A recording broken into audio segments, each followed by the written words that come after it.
മൂന്നാറിന് വട്ടവടയ്ക്ക് 45 കിലോമീറ്ററാണ്. പോകുന്ന വഴിക്ക് ഒരുപാട് സ്ഥലങ്ങൾ കാണാനുണ്ട്. 2 dam, Echo Point, Top Station. പക്ഷേ ഇവിടെ ഒന്നും ഞങ്ങൾ നിർത്തിയില്ല. പണ്ട് സ്കൂളിൽ നിന്ന് ടൂർ വന്നപ്പോൾ ഇവിടെയൊക്കെ ഞങ്ങൾ കണ്ടതാണ്. പക്ഷെ അന്നറിയില്ലല്ലോ വട്ടവട എന്ന് പറഞ്ഞൊരു സ്ഥലം അപ്പുറത്തുണ്ടെന്ന്.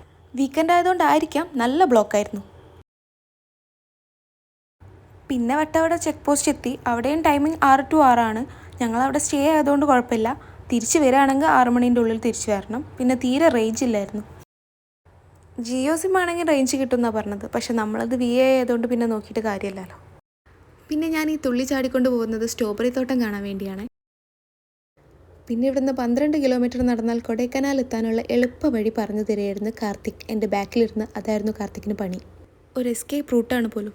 അവിടെ എത്തുന്നവരേ തള്ളായിരുന്നു. പിന്നെ തോട്ടത്തിലെത്തി കുറേ സ്ട്രോബെറി പറിച്ചു, കുറേ സ്ട്രോബെറി തിന്നു.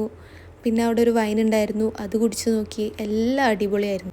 പിന്നെ നമ്മൾ ഇക്ക ക്യാമ്പിംഗ് എന്ന് പറഞ്ഞൊരു സ്ഥലത്താണ് സ്റ്റേ ചെയ്തത്. പെർ ഹെഡ് 500 rupees ആയിരുന്നു. ഞങ്ങൾ ടെൻറ്റ് സ്റ്റേ ആയിരുന്നു എടുത്തത്. ക്യാമ്പ് ഫയർ ഒന്നും വേണ്ടെന്ന് ഞങ്ങൾ ആദ്യം പറഞ്ഞതായിരുന്നു. പിന്നെ രാത്രി ഞങ്ങൾ അവസ്ഥ കണ്ടപ്പോൾ അവർ ഞങ്ങൾക്ക് ക്യാമ്പ് ഫയറൊക്കെ സെറ്റ് ചെയ്തായിരുന്നു. പിന്നെ പാട്ടൊക്കെ പാടി ഞങ്ങൾ അങ്ങനെ അവിടെ ഇരുന്നു.